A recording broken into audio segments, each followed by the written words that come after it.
Hey, what's up everyone? Welcome back to my channel. My name is Liv, and today we're going to be talking about my January wrap-up. January is always a slog for me to get through reading wise. I don't know what it is, but every year in January it feels just literally impossible to read. So this is going to be a quick one. There's not a lot going on, but I did get some books read, so at least there's that. Last year in January I read 2 books, so this year I did in fact double that and I read 4 books, and they were all pretty short, but hey, a book is a book. We're gonna quickly jump into just like some of my stats and like evaluating some of the goals I put forth for myself this year and if I did follow any of those this month, which I did, which is great. My biggest thing this year, which we talked about in my goals video, is just making sure we're staying on top of the 50% BIPOC authors. And out of the 4 books I read this month, only 1 was by a white author, so we will take that. Also, goal-wise, I talked about wanting to jump into some of my favorite authors' backlogs, and I did make a 25 in 2025.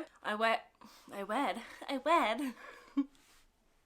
read 1 book as like a favorite author backlog book, which was the book I started the year with, and I also read 1 book on my 25 in 2025. So despite the fact that there wasn't a lot of reading going on, I did hit some goals. Where I did hit some goals but didn't hit them as well as I wanted to, I am in fact trying to decrease my physical TBR this year. And I started with 269 books, and then I bought 3 books like right at the end of January, so I did only go down to 268. But now on my shelves I have 322 read, and somewhere in there I think there's like 15 to 17 soft DNFs that are logged differently and aren't in that part of my library spreadsheet. As for just the stats of the books I read this month, I did read 4 books, only equating to 988 pages, didn't even break 1,000. But hey, I enjoyed everything I read. That being said, and when I say I enjoyed everything, I mean nothing was under a 4. I picked up things I knew I was going to love because I know January is a hard month for me to read. So my average rating for January was 4.4. I read 2 horrors, 1 mystery, and 1 romance. Okay, but without further ado, we're just gonna hop into the 4 books that I read really quick and chat about them. I started the year right on January 1st. I was like, 1, just pick up something short so your first book in January you can finish on the first of the, or your first book of the new year, really, you can finish on the first day of the new year. So I picked up Mapping the Interior by Stephen Graham Jones. This was my reading into favorite authors backlogs book. I have quickly become obsessed with this man, and this book is no different. I ended up rating this a 4.5 stars, which I think is something that very often happens with me and Stephen Graham Jones, despite the fact that he is quickly becoming like my favorite author in the capacity of like, what do I want the most in a story? If we're talking story, writing, world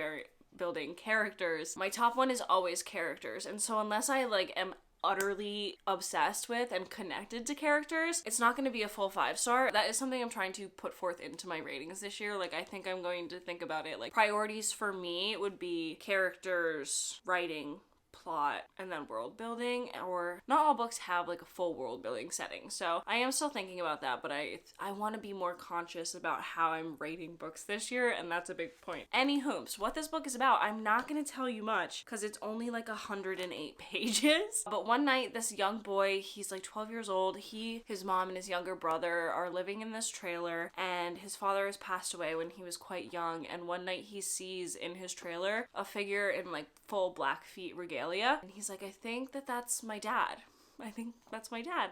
And he starts mapping the interior of the house to try to figure out where his dad is going when he sees him, and then he disappears. I don't want to tell you much more, again, very short, but we're talking about grief, which is one of my favorite things in stories, and especially when grief is kind of like parasitic, like that's how it's portrayed. I really love that. And then obviously you're talking about class, you're talking about poverty, you're talking about race, and it's written amazingly, as Stephen Graham Jones always does. The next book I picked up, and my first 5 star of the year, is Natural Beauty by Ling Ling Huang.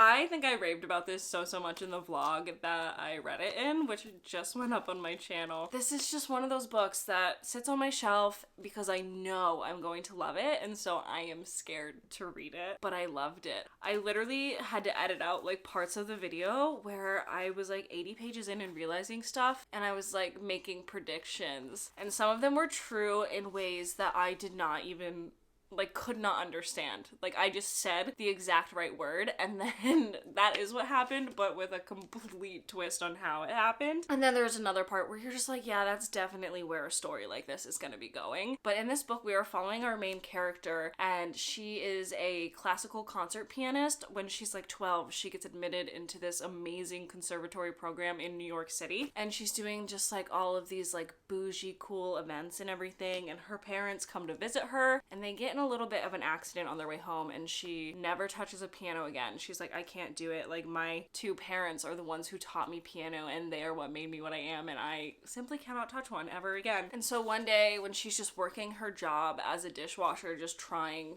to make it like survive in New York City and be able to pay rent, some strange woman walks in, steals some of her fries, and offers her a job at this beauty company in New York, and that is really where our story starts. All of the underlying like weird shit that is going on in this beauty store, whatever you think it's gonna be, it's like there's so much more happening in there, babe, okay? Just like, I can't stress enough, read it. The writing is so freaking beautiful. I think I highlighted like half of page 19, and that was where I knew that unless something went insanely awry, this was going to be a 5-star for me, because our author herself is classically trained in music. She's a violinist, and so when she's talking about music and how music makes you feel and how it can shape the world around you, it is written so beautifully and in a way where you know that that author just gave you such an integral part of their life and who they are. Stunning, okay?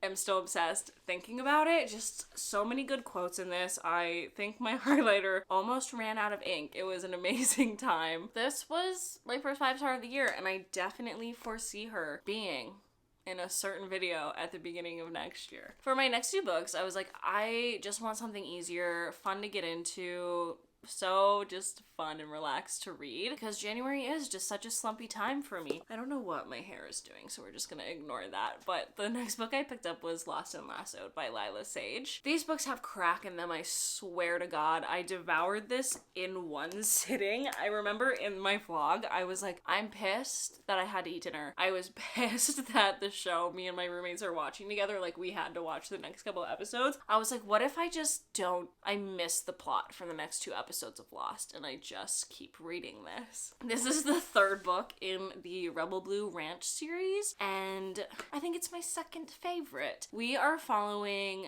I already forgot his name. We're following Gus as he has his daughter all summer full-time while his co-parent is away, and Teddy, Gus's sister's best friend. And if you read the first 2 books, you know these two hate each other. They just rag on each other 100% of the time in a way that you know they will be a part of a book and they're gonna have a little enemies to lovers. And then Teddy has just lost her job in their small town. It is closing for good, and she's feeling very lost. And obviously Teddy's best friend is like, boy, do I have a job for you. And then goes to Gus and is like, boy, do I have a babysitter for you. And I think she should live with you 4 days a week because you get up at like 5 a.m. to do all your stuff on the ranch and you need help. Obviously neither of them are really 100% down with the situation, but both of them would do 1, anything for Emmy, and 2, anything for Gus's daughter Riley, who is the showstopper in this, okay? This girl, I know she's fictional, okay, because she comes in with just the perfect zinger every freaking time in the first 2 books too. This is like a 4. I say this all the time. I don't know what constitutes a 5-star romance for me. I don't know if there is one, but I did definitely enjoy the 2nd book, Swift and Saddled, more. I love when we're talking real stuff in books. And this obviously definitely does this. Both of these characters are going through some stuff, but in the 2nd book, just the mental health rep, we love to see it. That being said, I did really feel connected to Teddy in this. She is 28. She's feeling like everybody else in life is ahead of her, and she's just still kind of doing the same thing she's been doing since she was 22. And that part was really relatable and was really nice to read about for me specifically. And then the next book, the final book that I read in January, also a quick one, also a fun one, also obsessed with, Dial for Aunties by Jessie Q. Sutanto. This has been on my list since I read Vera Wong last year and was 100% obsessed. I love Vera Wong. That was such a 5-star book for me. This book, just as fun. We are following Mehdi, who is a wedding photographer, and works in her family business with her mom and her 3 aunties. So her mom is a florist, and then out of her aunties, one is like a hair and makeup girl. I still don't know what that's called. Is it just she does hair and makeup? She's a stylist? I don't know. She's not a stylist. She's not picking the dresses. Whatever. One does wedding cakes and bakes all the cupcakes and everything, and one is like a wedding singer. And they have a family business, and their line is, don't leave your big day to chance, leave it to the chance. In this book, Meddy's mom is so tired of seeing her single, so in the beginning, she's like, I have been pretending to be you on a dating site, and I have set you up on a blind date tonight. By the way, you're going tonight, and it's with the owner of the hotel who we will be seeing tomorrow, so make sure it is a good date. And Meddy goes on this date, and this guy just sucks. He's like, I'm so cool, I'm so rich, I own a hotel. Did I mention I'm so rich? Did I mention I own a hotel? I'm incredible. You should see my car. Like, it just sucks. And Meddy's like, okay, fuck this. I'm just gonna keep drinking some champagne. So then at the end of the night, can't drive herself home. And this man is like, well, I'll drive you. And then they get in a car accident.